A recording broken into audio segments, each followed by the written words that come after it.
Hey guys, welcome back to my weekly options game plan.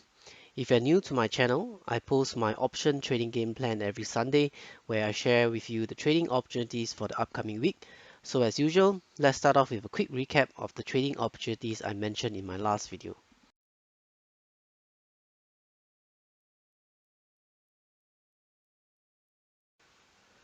So starting off with the S&P 500 chart first, as you can see from the chart, not too much action for the S&P 500 this week. Prices are still pretty much range bound for the week, I would say. On Thursday, the unemployment claims number was released and also together with the CPI. So for the unemployment claims number, it was slightly better than expected.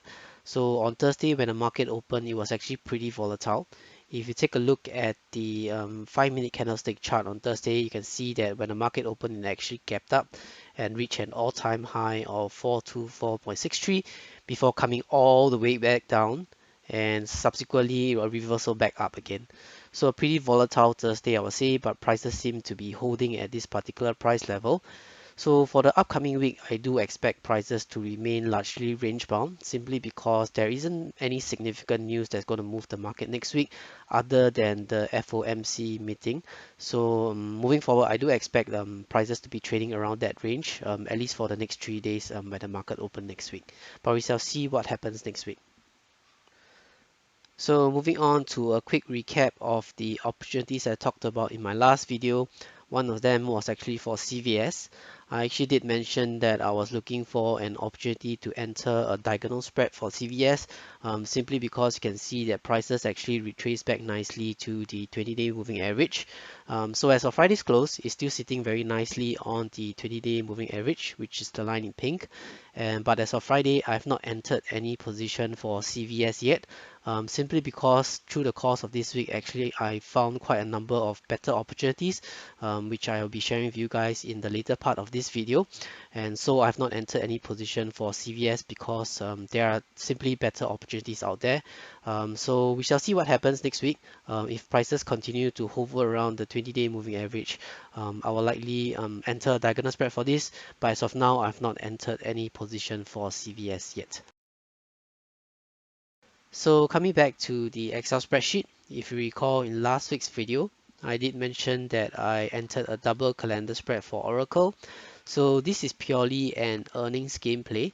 So for Oracle, they are actually releasing their earnings on the 15th of June after market hours. So as of now, the trade is showing a negative $360, and that's because it has been quite a volatile week for Oracle. Later on, when we take a look at the charts, you can see that prices actually went up all the way and came back down again, and that created some increase in volatility, especially for my front month contract of the double calendar spread. So that's not good for my double calendar spread, and that's why it's losing money. So typically for my double calendar spread, I will always try to close the trade before the earnings are released. But judging from the situation now, it seems like even all the way until the earnings release, this trade will likely become negative, will still remain negative. So I might consider holding this past the earnings after the earnings are released, just to maybe close it for a slight loss or maybe even a slight profit. But we shall see how it goes through the course of the week. So taking a look at the charts of Oracle, you can see that prices are actually pretty volatile for this week. On Monday and Tuesday, there was a strong rally and prices actually reached an all-time high of 85.03. And on Thursday, prices came back all the way down again to the $81 price level. And on Tuesday, it closed at around the 82 price level. So a pretty volatile week for Oracle, I would say.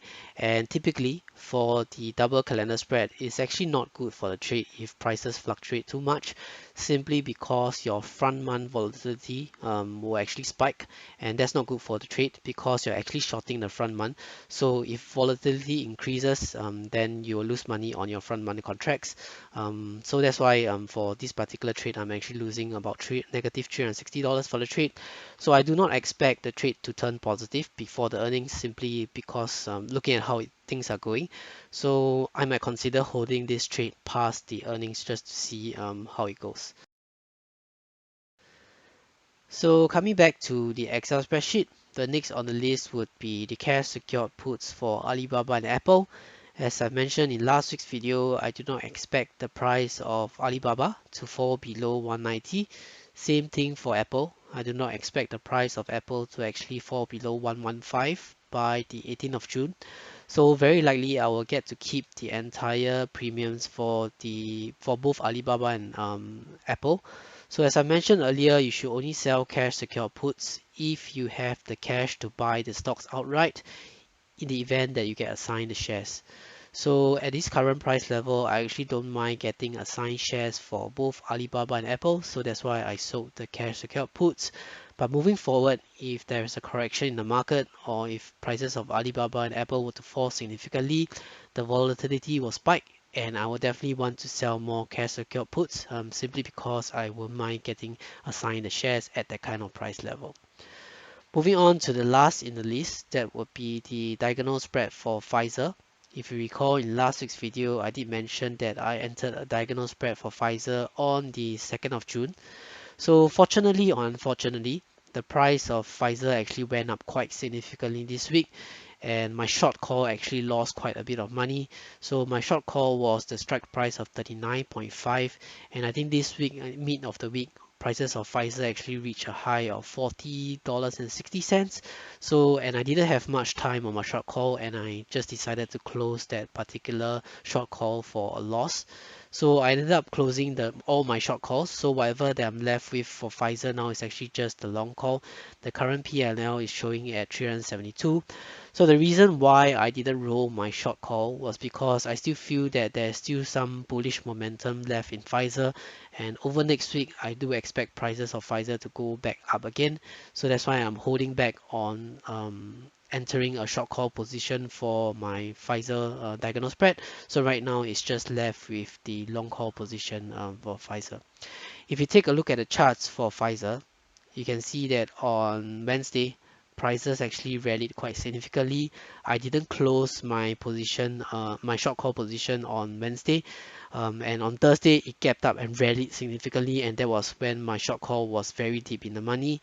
And because I only had 1 day left in the short call, so I decided to close that position immediately, and that was on the 10th of June. I closed that position. So right now I'm left with a long call. Right now prices actually retraced back quite significantly on Friday, but the uptrend and everything is still intact, and I do expect prices of Pfizer to actually go up way higher from here. So that's why I didn't enter any short call position for this. So we shall see what happens next week. So that's all for the recap of my trading opportunities that I mentioned in last week's video. So let's move on to the trading opportunities for next week.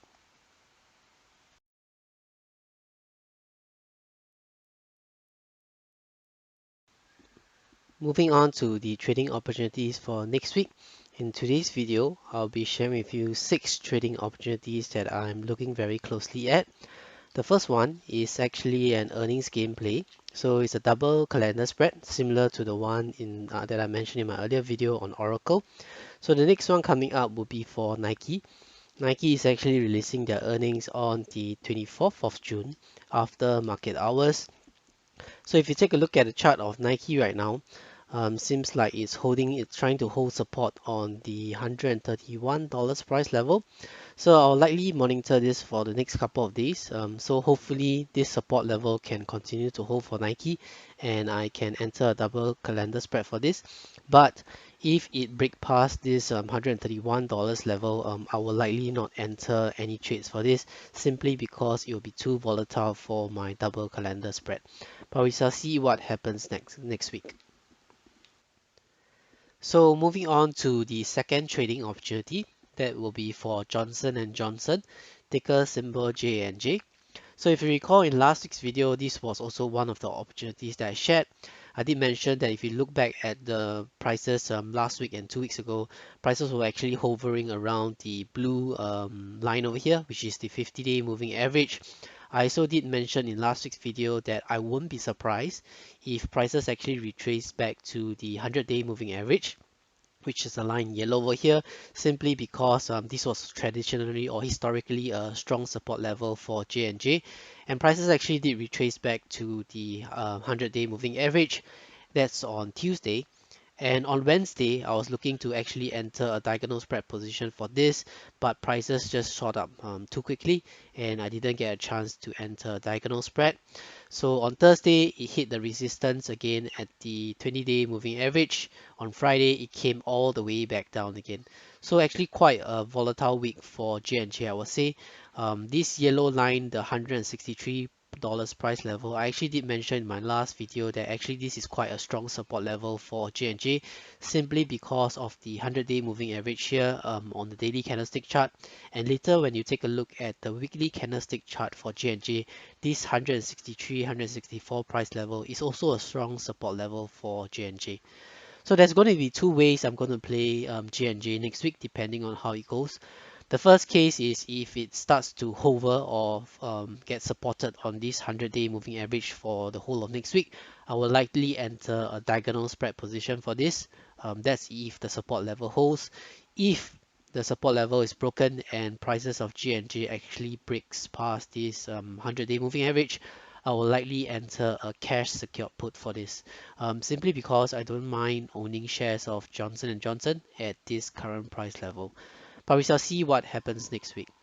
If you take a look at the weekly candlestick chart of J&J, just now previously I mentioned that the $163 price level, $164 price level is actually a strong support level. It's also, if you look at the weekly candlestick chart, that's where the 20-day moving average, which is the line in pink, is sitting at. And historically, you can see that it has always been hovering around this 20-day moving average on the weekly candlestick chart as well. So I do expect the prices to be holding at this price level, but it's anybody's guess. So if prices break below this 163 price level, I wouldn't mind selling cash secured puts on J&J. But let's see what happens next week. So moving on to the third trading opportunity, that will be for Caterpillar, ticker symbol CAT. So if you look at the chart of Caterpillar, you can see that prices actually corrected quite significantly this week. I was actually expecting the 50-day moving average, which is the line in blue, to provide a strong support level for the stock, because historically you can see that prices actually bounce off this 50-day moving average. But unfortunately, prices actually broke past the 50-day moving average. Now it's sitting very nicely on the 100-day moving average, which is the line in yellow. And I actually do expect this price level to be a very strong support level, simply because the 100-day moving average is here. And later on, when you take a look at the weekly candlestick chart, you can also see that this price level is also a strong support level on the weekly candlestick chart as well. So right now, prices I would say are pretty oversold already, given the correction over the last 3 days. And I do expect the stock to rebound quite significantly either on Monday or Tuesday. So hopefully I can catch a quick rebound for this particular trade. I will likely only enter a long call position, not a diagonal spread position for this, simply because there might be more downside for the stock. I just want to catch the quick rebound for this case. So likely only a long call position for this, but we shall see what happens on Monday when the stock when the market opens. If you take a look at the weekly candlestick chart for Caterpillar, you can see that now it has retraced back to the pink color line over here, which is the 20-day moving average on the weekly candlestick chart. So likewise, like I mentioned earlier, this is going to be a strong, likely going to be a strong support level. Prices have actually retraced quite significantly, and over the next couple of trading days, it's likely going to rebound. So I'm just going to catch a quick rebound for this and see what happens over the course of next week. So moving on to the fourth trading opportunity, that will be for Starbucks, ticker symbol SBUX. If you take a look at the charts of Starbucks, you can see that prices are sitting very nicely on the 50-day moving average, which is the line in blue over here, and also the 20-day moving average, which is the line in pink. So prices have been hovering around this range for the entire week. So you can see that historically the 50-day moving average has provided quite a significant support level for the stock. So I do expect prices to hold at this current price level. So I didn't mention this in my video last week, but through the course of this week I actually started monitoring Starbucks, and I actually entered a diagonal spread position for Starbucks already. I entered it on Thursday, which is the 10th of June, which is this green candle over here. I entered a diagonal spread position for this. Looks like the train has not taken off yet. So if you're keen on entering a similar diagonal spread together with me, hopefully there's an opportunity for you on Monday for you to enter this as well. So coming back to my spreadsheet, you can see that this is my diagonal spread for Starbucks over here. I entered it on the 10th of June, total of 3 contracts. So prices increased slightly on Friday, and right now the trade is showing a P&L of $139. But we shall see what happens in the upcoming weeks. So as usual for most of my diagonal spreads, I will likely continue to roll the short call for as long as possible. If the price rallies significantly, like for the case of Pfizer, I might consider closing the short call or rolling the short call for a debit. So, and that's my fourth trading opportunity for you guys. Moving on to the fifth trading opportunity for this week, that will be for Comcast, ticker symbol CMCSA. If you take a look at the charts over here, you can see that prices are sitting very nicely on the 20-day moving average, which is the line in pink over here. So you can see very clearly that Comcast is actually on a very strong uptrend over here. So historically, prices have always found support at the 20-day moving average. So I've actually entered a diagonal spread position for this already. I entered it on the 10th of June, similar to my Starbucks position, which is the green candlestick over here. Later on, when we look at our Excel spreadsheet, you will see that the short call position, I actually selected the strike price of $58, which is around this price level. Yep, so I expect this to be the next resistance level. So my short call, I've actually selected a strike price of $58. Looks like the train has not left the station yet as of Friday. Hopefully on Monday prices don't go up too quickly, and if you're keen on entering a diagonal spread, you can also join me on this trade. So if you take a look at the Excel spreadsheet, you can see that the diagonal spread position for Comcast is over here. I entered on the 10th of June, total of 5 contracts. As I mentioned earlier, my strike price for my short call is actually on the expiring on the 18th of June, strike price of $58. And for my long call position, it's actually a strike price of $52.50, expiring on the 20th of August. So that's it for my Comcast position. Hopefully prices don't go up too quickly on Monday, and if you're keen on entering the trade similar to mine, you can also take that position as well. And moving on to the last trading opportunity, that would be for the Taiwan Semiconductor, that's ticker symbol TSM. So from the chart, you can see that TSM is actually on a very clear uptrend over here. And right now, if you look at prices, they are sitting very nicely on the 150-day moving average, which is the line in green, the 50-day moving average, which is the line in blue, and also the 20-day moving average, which is the line in pink. So prices have been hovering around this range. I have not entered a position for this yet. I'm hoping that prices don't go up too quickly on Monday. If it comes back down slightly and hover around these moving averages on Monday, I will likely enter another diagonal spread position for this, simply because I feel that this stock is actually quite undervalued, and there's still a lot of room for the stock to run up higher. Right now it's sitting very nicely on all the moving averages, so I do expect that to be a very strong support level for TSM.